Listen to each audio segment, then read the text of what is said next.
There's a verse almost everyone knows, believers and non-believers alike. It's quoted in arguments, in debates, in moments of defense and justification.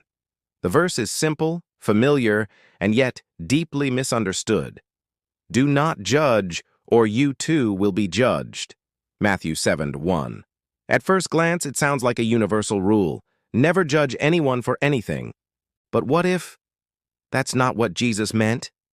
What if this verse is less about silence and more about love? Less about ignoring wrongdoing and more about seeing people through compassion instead of condemnation? Imagine for a moment a world where everyone hides behind this verse. Don't judge me, we say when someone questions our choices. Don't judge, we whisper, when we don't want to face what's true. But Jesus wasn't telling us to turn away from truth. He was telling us how to approach it, with humility.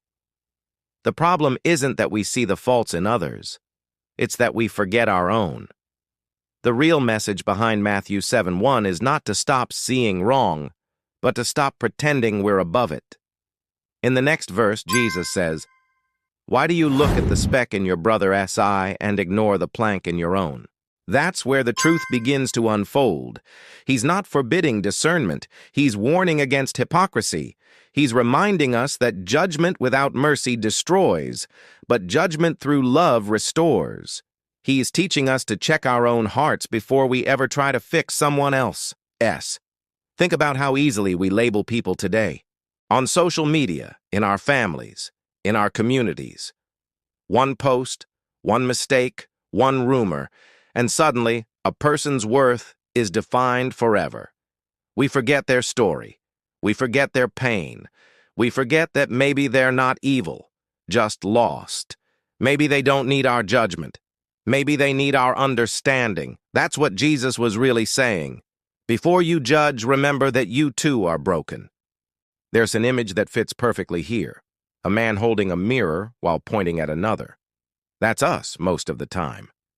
We see the sin in others, but not the reflection staring back at us. The truth is, we can't heal others if we're blind to our own wounds. The verse isn't telling us to be silent about right and wrong. It is telling us to be honest about where we stand before we speak. This verse, misunderstood for centuries, was never meant to silence truth. It was meant to purify hearts.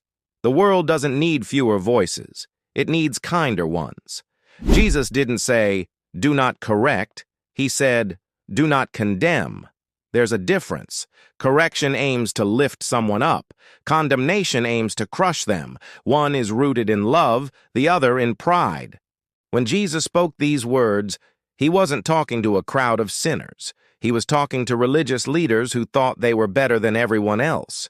People who followed the law but forgot the love. People who thought holiness was a weapon, not a light. He looked at them and said, "Do not judge," because he saw that their hearts were filled with comparison, not compassion. They weren't helping others grow. They were using truth to shame. It's easy to forget that Jesus himself judged, but always righteously. He called out hypocrisy. He confronted injustice. He stood against evil. But his judgment was never about proving superiority. It was always about saving souls. His kind of judgment came with tears, not pride. That's what it means to see through the eyes of love. He didn't call sinners hopeless. He called them home. Today, we live in a culture that swings between extremes, total condemnation or total tolerance. We either destroy someone for their mistakes or ignore their self-destruction in the name of acceptance. But Jesus showed a third way, truth with grace. He ate with tax collectors, spoke to prostitutes, healed the broken, and yet never once approved of sin. He offered forgiveness, but never without transformation. "Go and sin no more," he said. That's not judgment, that's redemption. The verse, "Do not judge," was meant to set us free. Free from arrogance, from self-righteousness, from pretending to be the final authority over another person's life. Only God sees the full picture. Only He knows what a person carries in their heart. And yet, He invites us to walk in discernment, not to label, but to love. Not to shame, but to guide. Not to condemn, but to care. If you've ever felt judged, you know how it burns. You know how heavy it feels when someone looks at your past and decides your worth. But remember this: Jesus doesn't look at you that way. He doesn't see your failures as your identity. He sees your potential, your heart, your pain. And he says, "You're still mine." The verse, "Do not judge," is also a promise that God himself will judge with mercy those who show mercy. Maybe you've judged others too harshly. Maybe you've been the one who spoke without knowing the full story. It's not too late to change. Judgment divides, but grace heals. Every time we choose to understand instead of accuse, we become a reflection of his love. Every time we forgive, we rebuild what pride once destroyed. Jesus didn't come to create a world without truth. He came to fill truth with love. That's what this verse really teaches, that love without truth is weak, and truth without love is cruel. The perfect balance lies in seeing others as God sees them. Broken, yes, but beloved. And that changes everything. So the next time you hear someone say, "Do not judge," pause and think about what Jesus truly meant.